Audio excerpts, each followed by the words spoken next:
Ada berita terbaru dalam 24 jam terakhir. Saat Presiden Trump mengajukan tuntutan terakhirnya kepada Iran, Menteri Pertahanan Hegseth memberikan peringatan keras, terima kesepakatan yang sangat baik atau hadapi Departemen Perang.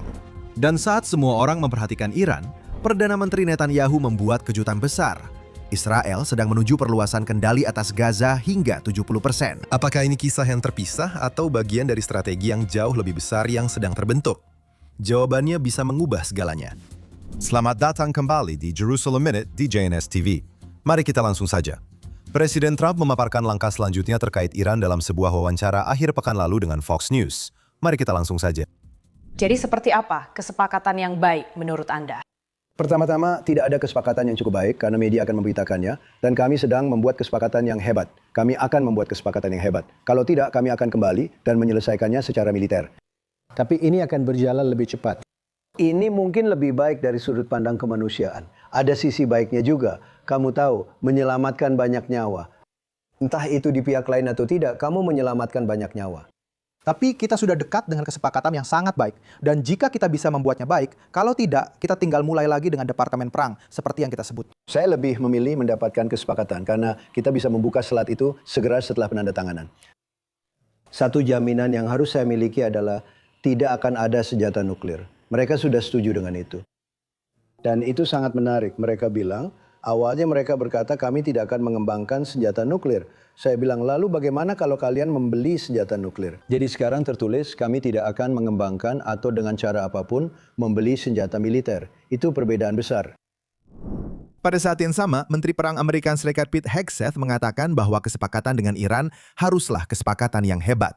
Mari kita lihat cuplikan ini. Kesepakatan apapun yang ingin dibuat presiden, dia hanya akan melakukannya jika dia yakin itu sangat baik bagi negara kita dan bagi keamanan dunia. Dan hanya satu presiden yang bersedia mempertaruhkan segalanya. Iran punya pilihan.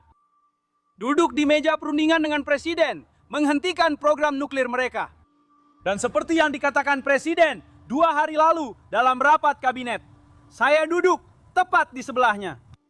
Dia melihat ke kamera dan berkata, "Ya, Iran, kalian bisa melakukannya dengan cara yang benar, melalui kesepakatan di meja, atau kalian bisa berurusan dengan orang saya di sebelah kiri." Kebetulan itu saya, tapi sebenarnya bukan saya. Itu kalian semua. Begitulah Alex, Iran punya pilihan. Menandatangani kesepakatan yang menurut Presiden harus menjadi kesepakatan yang sangat bagus atau menghadapi konsekuensinya. Ya, Presiden mengatakan bahwa sebuah kesepakatan hanya akan disebut hebat agar terlihat seolah-olah dia mendapatkan kesepakatan yang bagus. Orang-orang Iran, mereka ingin bernegosiasi. Bagi mereka berada di bawah tekanan adalah opsi pertama, dan duduk di meja perundingan adalah opsi kedua. Mereka menginginkan opsi kedua, karena mereka punya peluang di meja perundingan. Presiden, Anda berbicara tentang sebuah kesepakatan. Tujuan pertama dari setiap kesepakatan hanyalah untuk membuka Selat Hormuz. Dan itu adalah prioritas bagi sekutu Amerika di kawasan tersebut, termasuk Qatar, termasuk Uni Emirat Arab. Mereka ingin melihat selat ini terbuka. Ingat, selat tersebut tidak ditutup sebelum operasi militer ini. Dan apa arti terbuka? Itu berarti kebebasan melintas. Ini adalah jalur air internasional. Anda tidak bisa membiarkan Iran memblokir selat tersebut. Anda juga tidak bisa membiarkan Iran memungut biaya pada kapal-kapal yang melewati selat itu. Jadi ini adalah prioritas utama Trump yang pertama, yaitu melihat Iran mencabut blokade tersebut. Dan kemudian Amerika yang akan dilakukan adalah mencabut blokadenya sendiri, blokade tidak langsungnya di Selat Hormuz. Dan kita sudah mulai melihat laporan bahwa beberapa kapal telah bergerak melewati selat tersebut. Dipercaya bahwa kapal-kapal sudah bergerak melewati selat di dekat pantai Oman, tetapi untuk benar-benar melihat jalur air ini terbuka sepenuhnya. Dan kita telah melihat bahwa beberapa kapal ini bahkan telah dikawal oleh kapal Angkatan Laut AS. Dalam hal seperti apa bentuk kesepakatan yang lebih besar, mereka masih membicarakan tentang penandatanganan kesepakatan yang membuka jalan 60 hari menuju kesepakatan nuklir yang definitif. Yang berarti bahwa Iran dapat membuka selat, memberikan apa yang diinginkan Trump secara langsung. Dia ingin membuat sekutunya senang. Dia ingin mulai melihat harga minyak turun di seluruh dunia, termasuk di Amerika Serikat, di mana harga minyak yang tinggi menciptakan semacam bentuk inflasi lain bagi warga Amerika dan juga di seluruh dunia. Apakah itu berarti Iran akan menandatangani kesepakatan atau Iran akan setuju untuk melepaskan ambisi nuklirnya? Atau bahkan jika mereka setuju, apakah mereka akan mematuhi kesepakatan itu? Maksud saya, kemungkinan itu menurut saya kebanyakan orang percaya sangat kecil.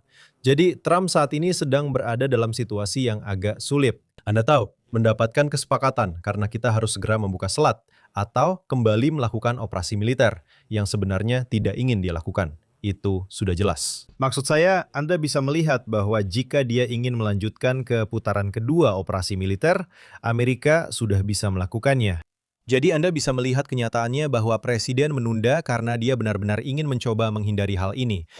Tapi sampai kesepakatan ditandatangani dan sampai kesepakatan itu tidak hanya dikonfirmasi tapi juga dipatuhi, Anda belum benar-benar punya kesepakatan. Dan bisa jadi presiden hanya ingin melihat semacam stabilitas saat ini.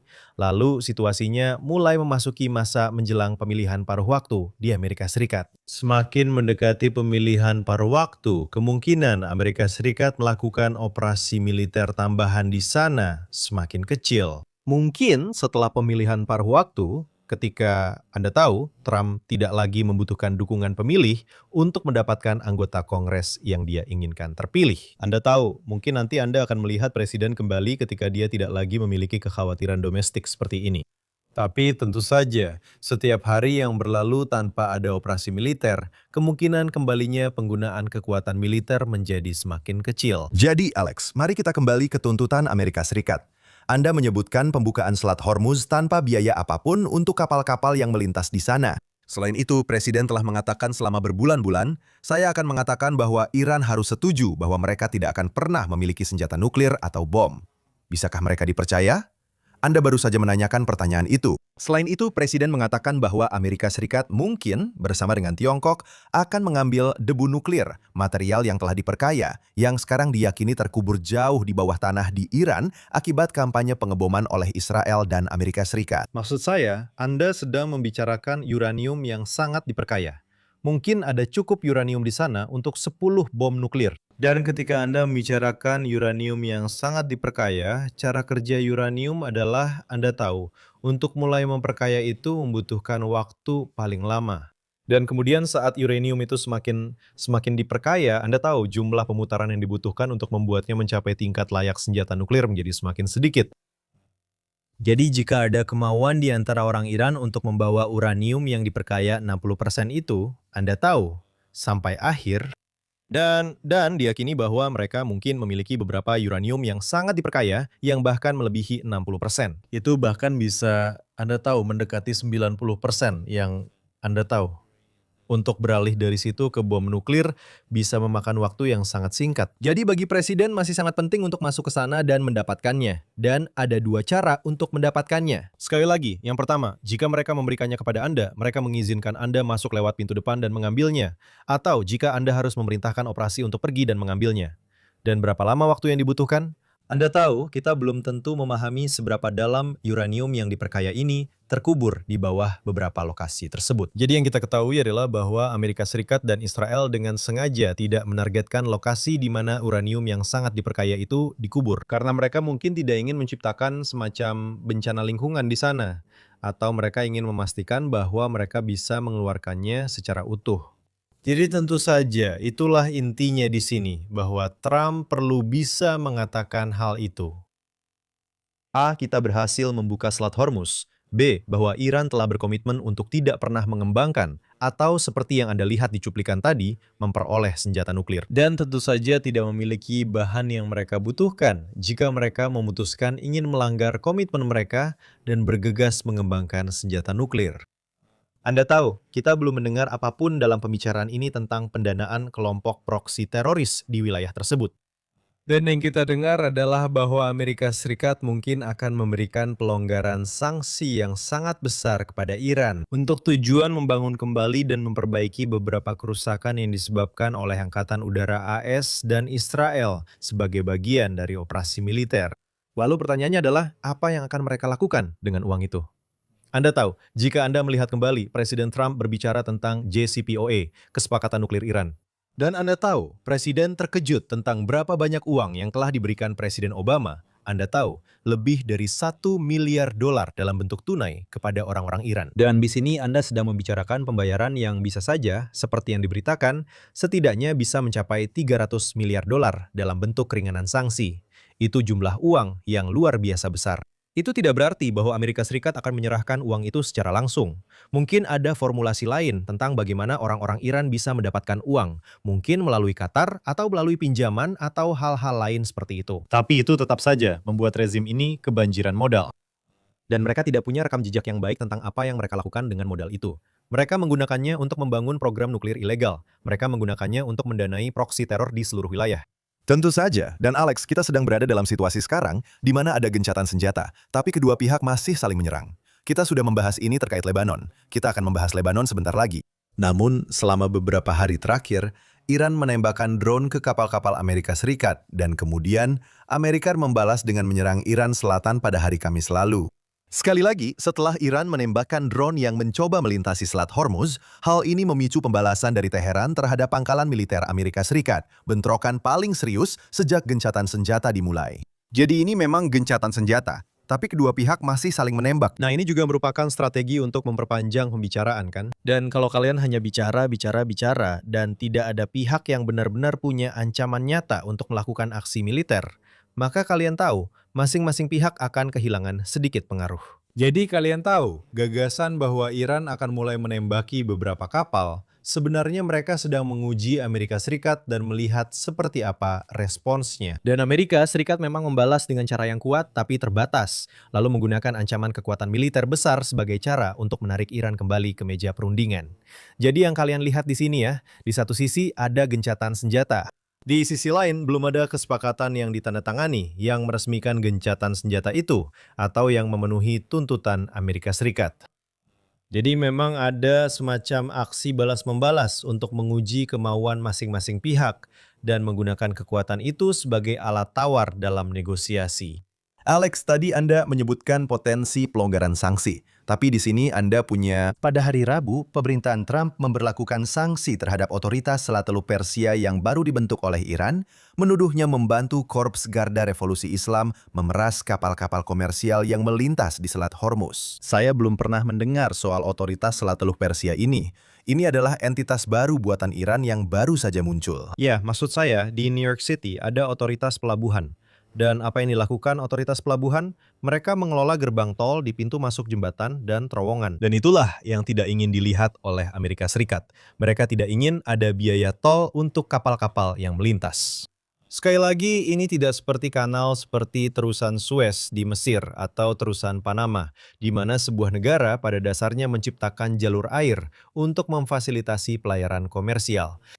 Ini adalah jalur air internasional, jalur air alami, dan belum pernah dikenakan biaya tol sebelumnya.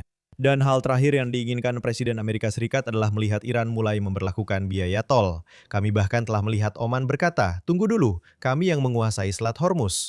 Jadi, Anda tahu, kita juga seharusnya mengenakan biaya tol di sana. Lalu, Menteri Keuangan mengeluarkan ancaman bahwa dia akan memberikan sanksi kepada Oman jika mereka mulai memberlakukan biaya tol di Selat Hormuz. Lalu Anda bisa melihat negara-negara lain di seluruh dunia berkata, tunggu dulu, kami juga punya selat di sini. Anda tahu, ada banyak tempat di mana terdapat jalur air yang sangat sempit, yang merupakan jalur penting untuk perjalanan komersial, khususnya dalam pengiriman minyak atau barang komersial lainnya.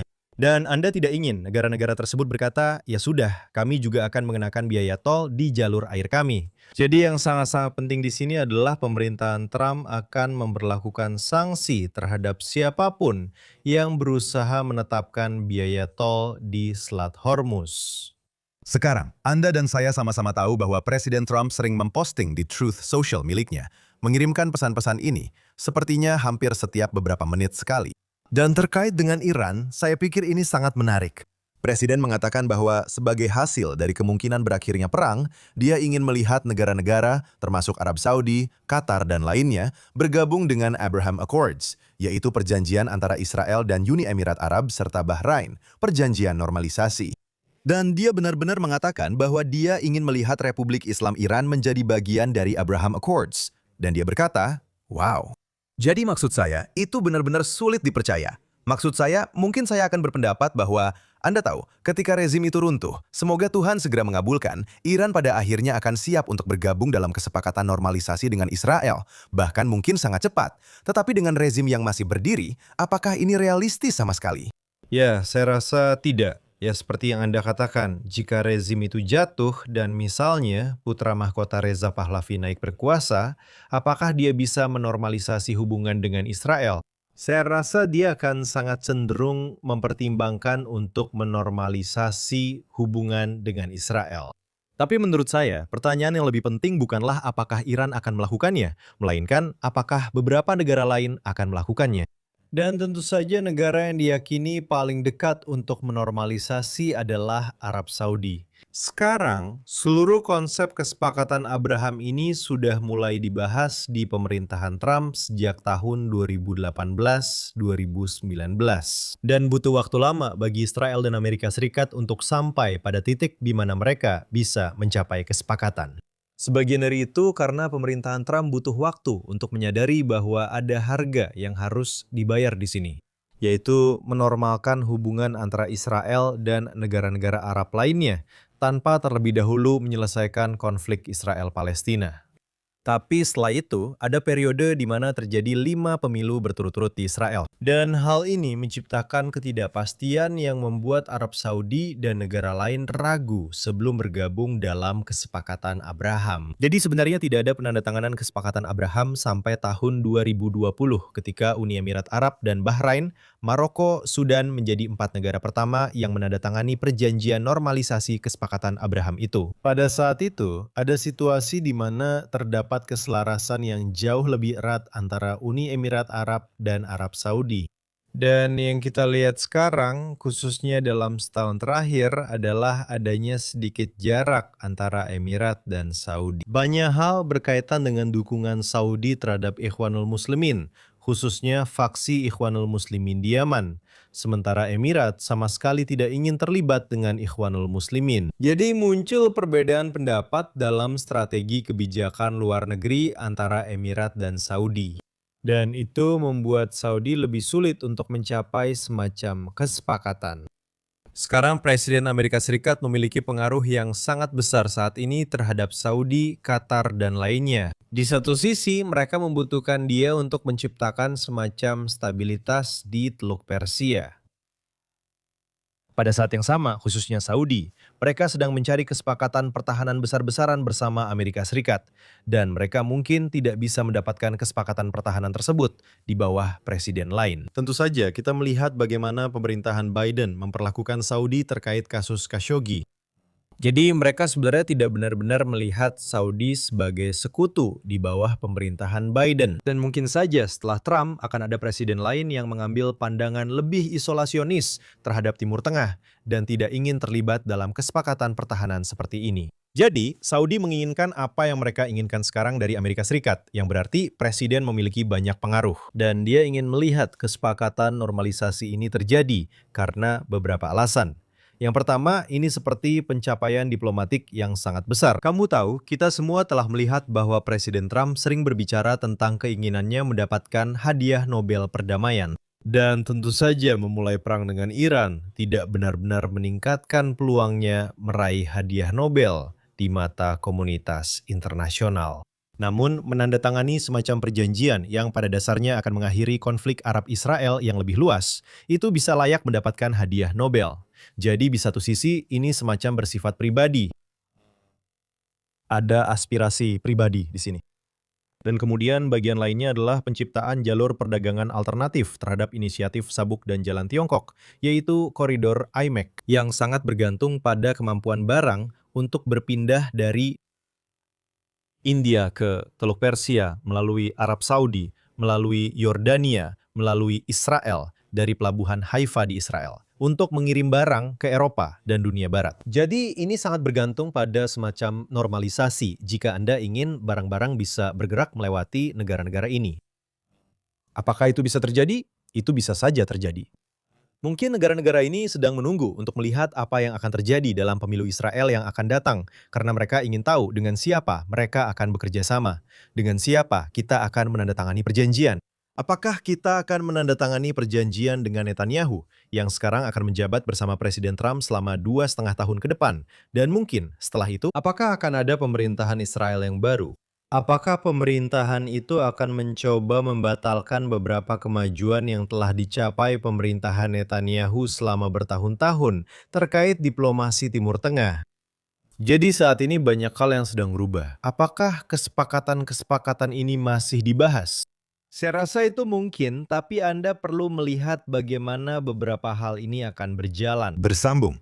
Dan Alex, saya ingin beralih sekarang ke situasi di Lebanon. Laporan menunjukkan bahwa IDF bergerak lebih jauh ke utara, mungkin bahkan melewati Sungai Litani. Gambar-gambar pagi ini menunjukkan bahwa IDF telah merebut Kastil Beaufort, yang benar-benar menjadi simbol masuknya Israel ke Lebanon pada awal tahun 80-an. Pada saat yang sama, serangan terjadi di Beirut untuk pertama kalinya dalam beberapa minggu. Sebuah pembunuhan terarah terhadap Ali Al-Husseini, komandan pasukan rudal di divisi Imam Hussein, yang merupakan cabang dari IRGC. Pada saat yang sama, sayangnya, tampaknya hampir 2 hari sekali ada tentara Israel yang tewas akibat salah satu drone bunuh diri yang ditembakkan oleh Hizbullah. Jadi, pasukan maju lebih jauh daripada sebelumnya dalam waktu yang sudah sangat lama. Pembunuhan terarah terus berlanjut. Dan pada saat yang sama, sayangnya, tentara IDF gugur untuk menjaga kita tetap aman di sini dari serangan drone bunuh diri ini. Banyak hal sedang terjadi di Lebanon saat ini. Benar, dan ketika kita membicarakan tentang Iran dan kemungkinan menandatangani kesepakatan hasil perundingan di sana, salah satu tuntutan Iran adalah mereka ingin melihat gencatan senjata, bukan hanya antara Amerika Serikat dan Iran. Mereka ingin melihat gencatan senjata antara Israel dan Hizbullah di Lebanon. Sekarang, apa arti gencatan senjata itu? Kamu tahu, kita sudah membicarakan hal ini, bagaimana Israel berhasil mengubah definisi gencatan senjata, kan? Jadi ingat, kita tadi membicarakan tentang Kastil Beaufort, kan? Ini adalah sebuah lokasi yang pernah dikuasai Israel dalam perang-perang sebelumnya. Dan kita tahu bahwa Israel pernah berperang dengan Lebanon pada tahun 2006. Mungkin selama perang itu, mereka telah melemahkan Hizbullah, katakanlah sekitar 20 hingga 30% dari kapasitas mereka sebelum perang tahun 2006, yang di satu sisi tampak seperti pencapaian yang baik. Tapi kemudian yang terjadi adalah tercapai kesepakatan gencatan senjata. Lalu ada resolusi PBB 1701 yang menghadirkan pasukan penjaga perdamaian Amerika Serikat. Maksud saya pasukan penjaga perdamaian PBB, yaitu UNIFIL, untuk mengatur atau pada dasarnya mencegah pembangunan kembali Hizbullah di Lebanon Selatan. Dan apa yang terjadi? Apa yang dilakukan Hizbullah? Mereka membangun kembali, tepat di bawah pengawasan UNIFIL. Jadi alih-alih mereka dikurangi katakanlah menjadi 20% dari kapasitas mereka, mereka tidak hanya memulihkan 20% itu ke kondisi sebelum perang tahun 2006. Tapi di bawah UNIFIL, di bawah resolusi PBB 1701, mereka justru terus membangun kekuatan hingga 100 sampai 1000 kali lipat dari sebelumnya. Dan itulah jenis gencatan senjata yang diinginkan Hizbullah. Hizbullah dan Iran ingin melihat itu. Mereka ingin melihat gencatan senjata di mana pasukan penjaga perdamaian PBB masuk, Israel dicegah untuk menembak, dan mereka bisa berkonsolidasi serta membangun kembali kekuatan hingga berada di posisi yang bahkan lebih kuat dari sebelum 7 Oktober dalam perang terakhir ini. Sekarang, perjanjian gencatan senjata yang awalnya ditandatangani Israel dengan Hizbullah selama perang ini pada November 2024. Anda tahu, Menteri Urusan Strategis Ron Dermer membawa rencana itu ke Kabinet Israel. Kabinet mengatakan, ya, kami tidak ingin memiliki perjanjian gencatan senjata karena mereka memikirkan versi perjanjian gencatan senjata tahun 2006. Dan apa yang Dermer dan Perdana Menteri Netanyahu ajukan adalah jenis perjanjian gencatan senjata yang baru, di mana Israel tetap memiliki hak untuk terus melakukan serangan di Lebanon. Jadi kami seolah-olah telah mendefinisikan ulang dan membalikan makna gencatan senjata itu sendiri. Alih-alih membiarkan gencatan senjata menjadi sesuatu yang mencegah Israel melakukan serangan, sementara para teroris membangun kembali. Sekarang, jika para teroris melakukan upaya untuk membangun kembali atau berorganisasi ulang, Israel akan menyerang. Dan itulah yang disebut sebagai gencatan senjata. Di sini yang pasti yang diinginkan Hizbullah adalah mereka menginginkan sebuah kesepakatan karena mereka sedang berupaya menyelamatkan diri. Sekarang Israel sedang menghadapi masalah karena mereka tidak benar-benar bisa menumpas Hizbullah sepenuhnya. Karena untuk melakukan itu, mereka harus melakukan operasi militer di seluruh wilayah Lebanon. Sekarang berapa banyak pasukan yang dibutuhkan untuk itu? Anda sekarang harus memobilisasi ratusan ribu pasukan untuk masuk ke Lebanon. Berapa lama Anda akan berada di Lebanon? Jadi apa yang telah dipahami Israel, apa yang bisa mereka lakukan, dan apa yang perlu mereka lakukan adalah, dan disinilah doktrin militer telah berubah. Yaitu, Anda tidak membiarkan organisasi seperti Hizbullah membangun kekuatan militer di perbatasan Anda. Dan itulah mengapa Israel telah membersihkan seluruh wilayah ini sampai ke Sungai Litani. Tapi yang Anda dengar dari Perdana Menteri Netanyahu adalah bahwa sekarang mereka bahkan mendorong lebih jauh melewati Sungai Litani. Bahwa setiap kali mereka melihat semacam pergerakan oleh Hizbullah atau upaya untuk berorganisasi kembali, Israel akan bergerak sedikit lebih jauh dan lebih jauh lagi. Sehingga Hizbullah dan organisasi teroris lainnya mendapatkan pesan bahwa setiap kali Anda melangkah lebih dekat ke Israel, Anda justru kehilangan kedaulatan atas semakin banyak wilayah Anda sendiri. Tapi seperti yang kita katakan tadi, ada banyak aksi saling balas. Anda membicarakan soal drone-drone ini. Kita mulai melihat dalam beberapa minggu dan bulan terakhir bahwa Hizbullah sekarang semakin sering menggunakan drone serat optik yang telah menjadi ciri khas dalam perang antara Rusia dan Ukraina. Drone-drone itu sangat-sangat sulit dideteksi karena tidak menggunakan frekuensi radio. Jadi Anda tidak bisa mendeteksi kapan mereka diluncurkan. Anda juga tidak benar-benar bisa melacaknya melalui radar. Jadi saya tidak tahu. Israel sedang berusaha mencari cara dan mengembangkan metode untuk menghadapi drone-drone yang lebih sulit dideteksi ini.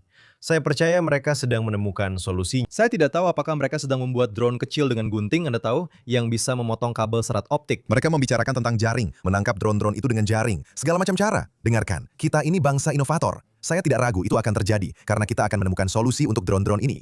Sayangnya, kita melihat, Anda tahu, serangan terus-menerus, roket dan drone di perbatasan utara. Sekolah-sekolah saat ini ditutup. Ini benar-benar mengganggu, sayangnya, kehidupan bagi mereka yang tinggal di sepanjang perbatasan di sana. Tapi saya pikir pada akhirnya kita akan menemukan sesuatu untuk menangani drone-drone itu. Saya hanya berharap, Anda tahu, para tentara ini aman dan mereka tidak harus menanggung akibat sebesar itu. Tapi beberapa hari terakhir ini memang tidak baik. Ya, tentu saja ada kemungkinan bahwa Israel dan Hizbullah melalui Lebanon mencapai semacam kesepakatan yang dinegosiasikan untuk menciptakan ketenangan. Dan sekali lagi, ini semacam saling menguji antara Hizbullah dan Israel. Kamu tahu, selalu bermain dalam permainan saling balas ini, yang bisa setiap saat meledak menjadi sesuatu yang jauh lebih besar. Tapi kamu harus percaya pada titik ini bahwa Hizbullah menyadari bahwa jika mereka ingin bertahan dan memperbaiki kerusakan, mereka mungkin membutuhkan masa tenang yang cukup lama. Jadi masalahnya di sini adalah mereka tidak akan mendapatkan ketenangan seperti yang mereka dapatkan pada tahun 2006. Benar. Artinya, Israel tidak akan memberikan ketenangan yang mereka cari untuk membangun kembali. Jadi jika mereka tidak mendapatkan ketenangan yang mereka inginkan, maka mereka juga tidak akan membiarkan keadaan tetap tenang sebagai balasannya. Dan kita mungkin akan melihat situasi bentrokan-bentrokan sporadis seperti ini. Atau misalnya, sebuah drone masuk, membunuh seorang tentara, menyerang sebuah sekolah di utara. Dan kemudian Israel membalas tanpa serangan penuh. Menyerang ketika Hizbullah menembakkan roket jarak jauh ke Haifa atau ke Tel Aviv, atau menargetkan infrastruktur gas alam dan listrik Israel. Karena jika itu terjadi, maka kamu tahu bahwa Israel akan melakukan mobilisasi besar-besaran dan mulai bergerak jauh ke utara hingga Beirut. Jadi ini seperti aksi saling balas, masing-masing pihak saling mengukur kekuatan. Ada kemungkinan besar bahwa situasi bentrokan jangka panjang ini bisa terjadi, tidak benar-benar tenang, tadi juga bukan perang besar-besaran untuk waktu yang lama. Namun, meskipun semua itu terjadi, Israel dan Lebanon pada hari Jumat melakukan pembicaraan di Pentagon secara resmi meluncurkan jalur keamanan, seperti yang mereka sebut, untuk mendukung negosiasi gencatan senjata yang sedang berlangsung antara kedua negara, menurut ringkasan diskusi dari Amerika Serikat. Jadi, meskipun Israel dan Hizbullah benar-benar terlibat, gencatan senjata atau tidak gencatan senjata di utara, pembicaraan sedang berlangsung di Washington saat ini untuk mencapai kesepakatan penuh antara Israel dan Lebanon. Namun, seperti yang telah kami katakan berulang kali, Hizbullah tidak termasuk dalam pembicaraan ini. Tepat sekali. Apa maksudmu sebenarnya? Kamu sedang membicarakan Israel dan pemerintah Lebanon. Ya. Pemerintah Lebanon yang sekali lagi sebagian besar dikendalikan oleh orang Kristen. Ada 3 faksi utama yang berbeda, meskipun ada banyak faksi di Lebanon. Tapi 3 faksi yang paling dominan, yaitu Kristen Maronit. Lalu ada faksi Sunni yang membenci Hizbullah. Dan kemudian ada Hizbullah yang merupakan faksi Syiah. Jadi, sebagian besar orang Syiah di Lebanon mendukung Hizbullah. Dua faksi lainnya, seperti yang Anda tahu, menentang Hizbullah. Tapi masalahnya adalah Hizbullah, seperti halnya IRGC di Iran, seperti juga Hamas di Gaza, Hizbullah adalah pihak yang memiliki senjata. Jadi mereka mampu mendominasi keadaan di lapangan maupun di tengah masyarakat. Jadi Anda lihat, karena Hizbullah telah sangat dilemahkan, Anda menciptakan sebuah peluang di mana Lebanon sebenarnya bisa mulai memasuki semacam negosiasi dengan Israel. Dan mungkin ada itikat baik di sana. Kedua belah pihak melihat Hizbullah sebagai musuh, tapi selama Hizbullah masih ada, mereka tidak ingin melihat adanya perjanjian normalisasi antara Israel dan Lebanon. Jadi mereka mungkin menggunakan pembicaraan ini sebagai pemicu, alasan mengapa mereka perlu terus melanjutkan perang melawan Israel untuk menarik IDF lebih jauh ke dalam konflik. Dan yang mereka harapkan adalah faksi-faksi lain di Lebanon benar-benar berbalik melawan Israel dan IDF karena serangan mereka yang terus berlanjut di dalam Lebanon. Jadi situasinya sangat-sangat kompleks yang sedang dikelola di tingkat tertinggi di Washington. Kita tahu Yehiel Leider, Duta Besar Israel untuk Amerika Serikat, adalah orang yang memimpin negosiasi dari pihak Israel. Tapi Anda bisa yakin bahwa Perdana Menteri Netanyahu yang mengatur semua hal ini. Iran, Presiden, Lebanon, Hizbullah, Gaza, diplomasi global, semuanya sekaligus. Ya, mari kita beralih ke Gaza sekarang jika kita bisa. Israel minggu ini menewaskan Muhammad Odeh. Dia adalah kepala militer baru Hamas. Setiap kepala militer baru yang muncul, Israel langsung menewaskannya. Itu memang sudah menjadi kebijakan sejak dulu. Bahkan saat ada gencatan senjata dengan Hamas di Gaza, Israel juga menewaskan pelaku lain dari pembantaian 7 Oktober, Wakil Komandan Brigade Gaza Hamas, Hassan Hussein Aslam. Jadi serangan-serangan terarah seperti ini terus berlanjut. Pada saat yang sama, Perdana Menteri Netanyahu mengatakan bahwa Israel akan meningkatkan penguasaan dari 60% wilayah Gaza menjadi 70% sebagai bagian dari kampanye yang sedang berlangsung melawan Hamas. Kami punya cuplikannya. Sekarang kami sudah menguasai 60% wilayah. Sebelumnya 50%, lalu naik menjadi 60%, dan kami akan terus meningkatkannya. Kami akan terus melanjutkannya. Jadi itulah cuplikannya. Dan untuk mengulas apa yang dikatakan orang-orang di kerumunan, mereka berkata kepada Perdana Menteri, tidak, jangan 70%, mari kita kuasai 100% di Gaza. Perdana Menteri berkata, tidak, tunggu sebentar. Mari kita naik dari 60 ke 70, lalu kita lihat apa yang terjadi. Ya, Perdana Menteri hanya mengatakan kita harus melakukannya secara bertahap. Jika Anda ingat ketika Israel menandatangani gencatan senjata dengan Gaza, menurut rencana 20 poin Trump, Israel menguasai 53% wilayah Gaza. Yang pada dasarnya berarti sebuah garis di tengah jalur Gaza. Tapi kemudian ada sedikit pengecualian di perbatasan selatan dan utara, untuk menciptakan penghalang penyangga antara Gaza dan setiap wilayah Israel yang berbatasan dengan Gaza, serta penyangga yang signifikan antara Gaza dan Mesir, sehingga Mesir tidak dapat digunakan sebagai jalur penyelundupan kembali ke jalur Gaza. Dan yang sudah kita lihat sekarang adalah saat IDF terus beroperasi di Gaza, ketika Hamas tidak melepaskan kendali atas wilayah tersebut seperti yang seharusnya mereka lakukan. Menurut rencana 20 poin itu, rencana 20 poin tersebut menyerukan perlucutan senjata Hamas dan benar-benar berupaya agar kekuatan lain mengambil alih kendali di Gaza, demilitarisasi, perlucutan senjata, dan adanya kekuatan politik lain yang memegang kendali. Selama Hamas masih berkuasa, yang Anda lihat adalah IDF mengambil langkah-langkah melampaui garis kuning itu dan menggambarnya ulang secara langsung. Jadi Anda bisa melihat bahwa Israel sudah menguasai lebih dari 60% jalur Gaza, bukan 53% seperti di awal. Dan Anda mendengar Perdana Menteri mengatakan bahwa 60% ini akan segera menjadi 70%. Dan ya, Anda mendengar seruan di antara kerumunan yang mengatakan, ambil saja 100%. Dan Perdana Menteri mengatakan, mungkin, tapi kita akan melakukannya secara bertahap. Yang terpenting dulu, mari kita naikkan dari 60 ke 70%. Saya memilih 100% karena itulah cara kita sampai di sini. Ketika kita meninggalkan Gush Katif, komunitas Yahudi di Gaza pada tahun 2005, menurut pendapat saya, itu secara langsung menyebabkan pembantaian 7 Oktober bertahun-tahun kemudian. Jadi suatu hari saya berharap dan berdoa bahwa kita akan kembali menetap di Gaza. komunitas Yahudi di sana. Nah, hal yang perlu dipahami adalah bahwa Israel tidak menguasai 100% jalur Gaza ketika ada permukiman di Gaza. Dan ada bagian dari yang disebut semacam rencana 5 jari, di mana ada beberapa permukiman Yahudi. Di utara, di tengah, dan di selatan. Untuk menciptakan kehadiran IDF di titik-titik strategis dalam Gaza, benar? Jadi bukan hanya pendudukan militer murni, militer ada di sana untuk melindungi para penduduk. Tapi yang terjadi adalah Gaza pada dasarnya menjadi seperti area A di Yudea dan Samaria. Dan area A adalah wilayah yang seharusnya berada di bawah kendali sipil, dan kontrol militer otoritas Palestina. Tapi kita tahu bahwa IDF sering masuk ke area A. Anda tahu, ini adalah kebijakan memotong rumput. Anda bisa memotong rumput ketika IDF ada di sana. Dan kemudian Anda melihat bahwa Anda tahu gulma mulai bermunculan ketika aktivitas teroris mulai muncul ke permukaan. Anda masuk dan membersihkannya begitu Anda menyadarinya. Anda tidak menunggu sampai terjadi peristiwa seperti 7 Oktober atau sampai tiba-tiba Hamas mulai menembakkan 50 roket ke kota Anda untuk kemudian bertindak. Pada titik itu, sudah terlambat. Anda harus berada di sana, Anda harus menggunakan intelijen, dan kemudian menumpas para teroris segera setelah mereka muncul. Tapi itu tidak berarti bahwa Israel menguasai seluruh wilayah Gaza. Mereka sebenarnya hanya menguasai sebagian kecil wilayah Gaza, tapi mereka hadir di sana. Benar. Dan sekarang ada seruan untuk menetap kembali di Gaza, karena apa yang dilakukan dengan menetap kembali di Gaza adalah melegitimasi kehadiran permanen IDF di sana. Sekarang, alasan mengapa Perdana Menteri mengatakan kita tidak ingin 100% saat ini adalah karena warga Gaza masih ada di sana.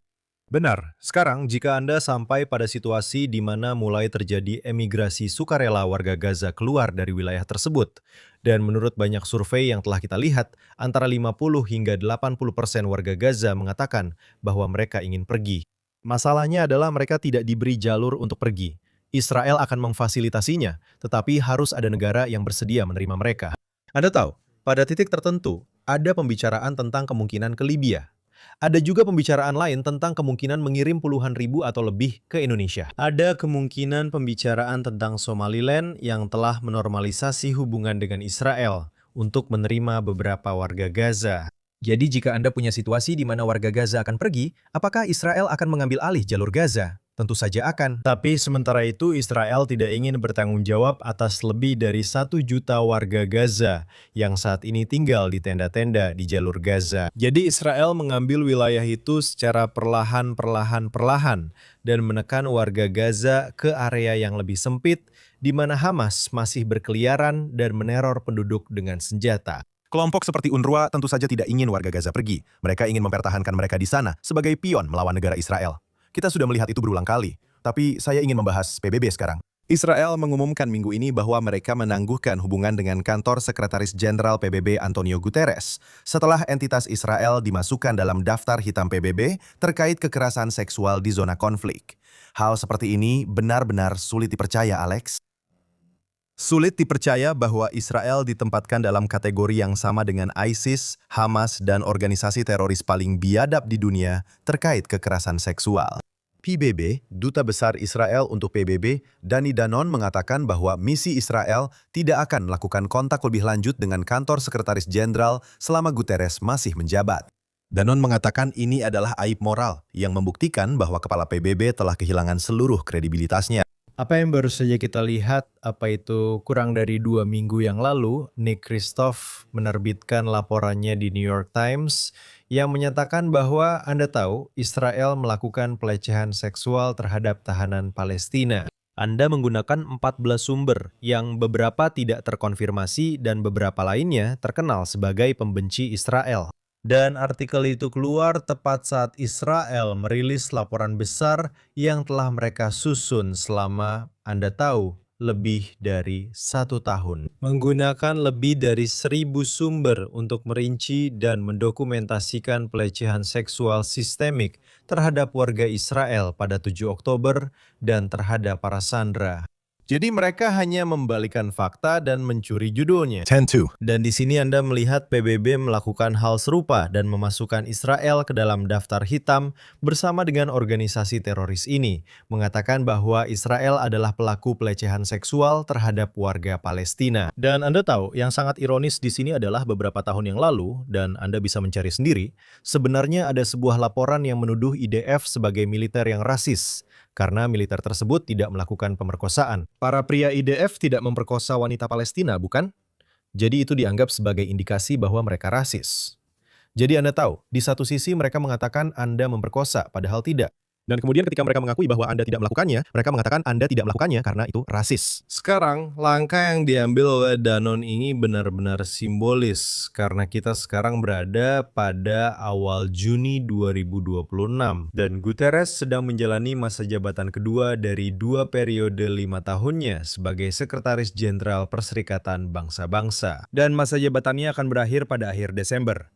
Akan ada Sekretaris Jenderal Perserikatan Bangsa-Bangsa yang baru. Dan Danny D'Annunzio dalam pengumumannya mengatakan, Anda tahu, kami menangguhkan semua kontak dengan kantor Guterres. Tapi mereka akan membuka kembali semacam hubungan dengan Sekretaris Jenderal yang baru ditunjuk. Dan tentu saja Israel berharap mendapatkan yang lebih baik. Saya tidak mau bilang kalau kamu akan mendapatkan Sekretaris Jenderal yang pro-Israel. Tapi kamu tahu, biasanya ada yang lebih buruk, lalu ada juga yang lebih masuk akal. Yang kamu tahu bisa diajak bekerja sama, bisa diajak bicara. Ternyata, Danone percaya bahwa Guterres saat ini adalah seseorang yang bahkan sudah tidak bisa diajak bicara lagi. Tapi menurut saya, ini menimbulkan pertanyaan yang lebih besar lagi. Kamu tahu, apa sebenarnya yang masih dilakukan Israel di Perserikatan Bangsa-Bangsa? Serious. Ini adalah sebuah badan yang sepertinya memang dibentuk khusus untuk mendelegitimasi Israel di panggung internasional. Sudah jelas bahwa mandat PBB yang muncul setelah Perang Dunia Kedua yang mengerikan, setelah kegagalan Liga Bangsa-Bangsa mencegah terjadinya Perang Dunia Kedua itu, sama sekali tidak berhasil mengembalikan kredibilitas di dunia. Ada begitu banyak perang yang terjadi di seluruh dunia, semuanya berlangsung di bawah pengawasan PBB. Dan ini adalah lembaga yang lebih sering mengecam Israel dibandingkan negara manapun di dunia. Bahkan lebih banyak daripada semua negara lain di dunia jika digabungkan. Maksud saya, Anda bisa saja mengkritik pemerintah Israel atau negara Israel, tapi coba saja berjalan-jalan di tempat ini. Saya mengundang siapapun untuk berjalan-jalan di sini dan mengatakan kepada orang yang Anda ajak bicara bahwa tempat ini lebih buruk daripada Iran, lebih buruk daripada Sudan, dan negara-negara inilah yang ditempatkan di Komite Hak Asasi Manusia, di Komite Perempuan. Anda tahu, Iran ditempatkan di sebuah komite. Anda tahu, mereka ditempatkan di Komite Non-Proliferasi Nuklir. Anda tahu, mereka ini pelanggar HAM berat dalam segala hal. Dan di sini, PBB mengatakan bahwa Israel adalah negara terburuk di seluruh dunia. Maksud saya, ayolah, yang benar saja. Itu konyol. Satu lelucon besar, tapi saya ingin tetap membahas kota New York, Alex, karena saat orang-orang menonton ini mungkin sudah terjadi. Tapi hari ini adalah parade Hari Penghormatan untuk Israel di Manhattan, di mana puluhan ribu, mungkin ratusan ribu warga New York dan pendukung pro-Israel berbaris di kota New York menunjukkan dukungan mereka untuk negara Israel. Untuk pertama kalinya dalam beberapa tahun, wali kota New York. Saya rasa ini pertama kalinya. Sepanjang sejarah, wali kota New York tidak akan hadir di sana. Zoran Mamdani memboikot, bisa dibilang, memboikot acara tersebut. Secara terbuka mengatakan bahwa dia tidak akan menghadiri parade tahun ini. Pada saat yang sama, Jessica Tisch, komisaris NYPD, mengatakan bahwa dia akan memang menghadiri acara tersebut. Mari kita lihat cuplikan ini. Apakah Anda punya kekhawatiran tentang wali kota yang tidak hadir di sana? Tidak, itu adalah keputusan wali kota untuk tidak ikut pawai, dan itu adalah keputusan saya untuk ikut pawai dengan bangga. Jadi Alex, mungkin ini adalah acara pro-Israel terbesar di luar Israel yang diadakan setiap tahun. Saya tahu ketika saya kuliah, saya ikut pawai Hari Israel, pawai penghormatan untuk Israel dengan bangga, dan itu akan berlangsung lagi. Tapi wali kota New York City tidak akan hadir. Sungguh luar biasa bahwa sekarang kita sampai pada titik di mana seorang wali kota New York City, kota dengan jumlah Yahudi terbanyak di seluruh dunia di luar Israel. Maksudmu seperti antara Brooklyn dan Manhattan? Dan ada juga orang-orang yang datang dari New Jersey dan tempat lain, seperti dari luar kota di wilayah 3 negara bagian sekitarnya, di mana mungkin ada lebih dari 2 juta orang Yahudi di satu wilayah 3 negara bagian yang padat ini. Ini adalah acara nomor 1, seperti yang kamu bilang.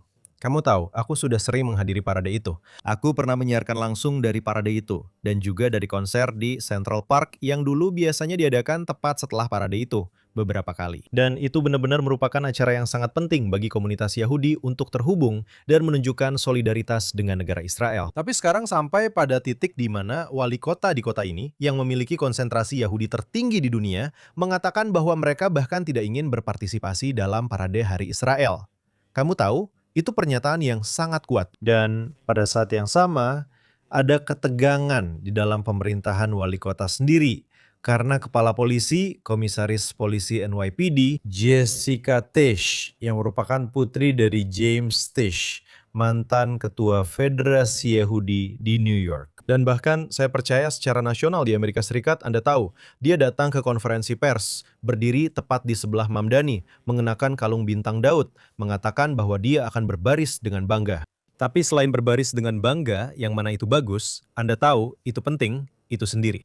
Bahwa tahun ini mereka menerapkan salah satu pengaturan keamanan paling canggih di sekitar parade ini, yang sejujurnya bisa menjadi target besar. Saya rasa tahun ini Anda akan melihat jauh lebih banyak protes di sekitar parade ini. Bukan hanya wali kota yang mengatakan bahwa dia tidak akan ikut berbaris di parade itu, tetapi seperti yang kita lihat di kampus-kampus universitas di Kolombia dan tempat lain, Anda bisa saja melihat banyak provokator pro-Palestina, pro-Hamas di sepanjang rute parade. Dan semoga parade ini akan berjalan lancar tanpa hambatan besar.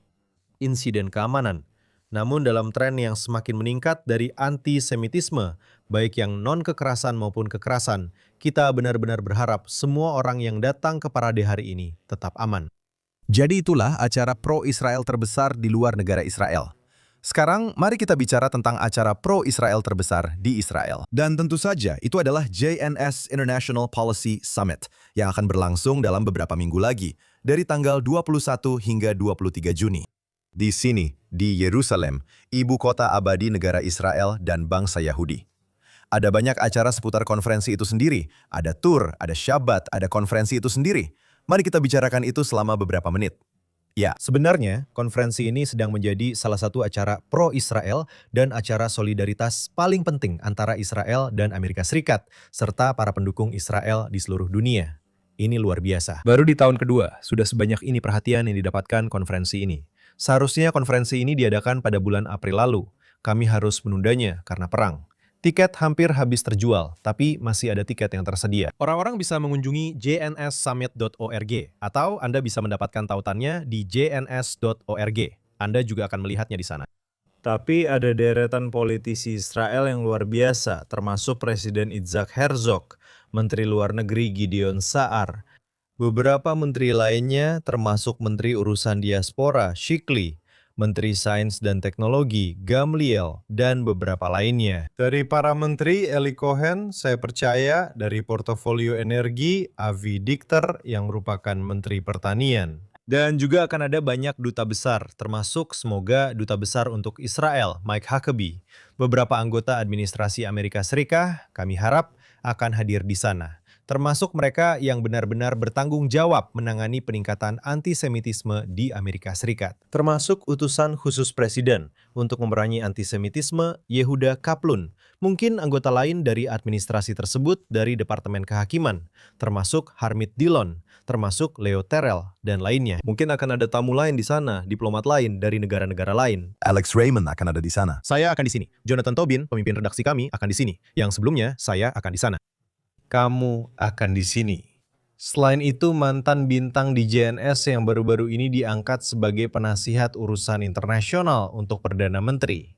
Dan selain itu, namanya juga telah disebut-sebut sebagai calon potensial untuk menjadi konsul jenderal di New York City. Caroline Glick akan hadir di sana untuk menyampaikan sambutan. Melanie Phillips juga. Dan Anda juga akan melihat beberapa anggota parlemen termasuk beberapa pejabat pemerintah berpangkat tinggi dari negara-negara Eropa, beberapa anggota dari negara-negara Teluk yang akan datang. Jadi benar-benar beragam politisi, diplomat, anggota parlemen. Selain itu juga ada berbagai ahli hukum yang membantu memperjuangkan memperjuangkan Israel di berbagai forum hukum di seluruh dunia.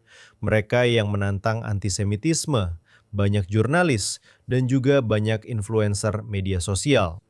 Akan ada lebih dari 200 pembicara dalam kurun waktu 2,5 hari. Dan kami berharap di antara para pembicara tersebut akan ada Perdana Menteri yang juga memberikan sambutan pada KTT JNS pertama tahun lalu. Perdana Menteri telah diundang untuk hadir. Tentu saja kita telah melihat bahwa Perdana Menteri sedang menangani banyak urusan negara yang mendesak. Jadi kami berharap beliau akan hadir. Tapi kita akan tahu saat waktunya tiba, mungkin bahkan sampai detik-detik terakhir, apakah beliau akan hadir. Kami berharap beliau datang dan kami juga berharap semua orang lainnya akan bergabung bersama kami. Tolong berikan lagi tautannya untuk mendaftar. Anda bisa kunjungi jnssummit.org. Selain itu, Anda bisa menemukan tautannya di jns.org. Saya menantikan KTT Kebijakan Internasional tahunan kedua. Ini akan menjadi acara yang luar biasa. Jangan sampai ketinggalan. Dan itu saja untuk edisi Jerusalem Minute hari ini. Di sini di JNS TV, Josh Ashton, koresponden untuk JNS News bersama CEO JNS, Alex Paiman. Terima kasih banyak sudah bergabung bersama kami. Beri kami super thanks. Pastikan Anda berlangganan saluran ini. Kunjungi JNS TV untuk semua konten luar biasa yang disediakan.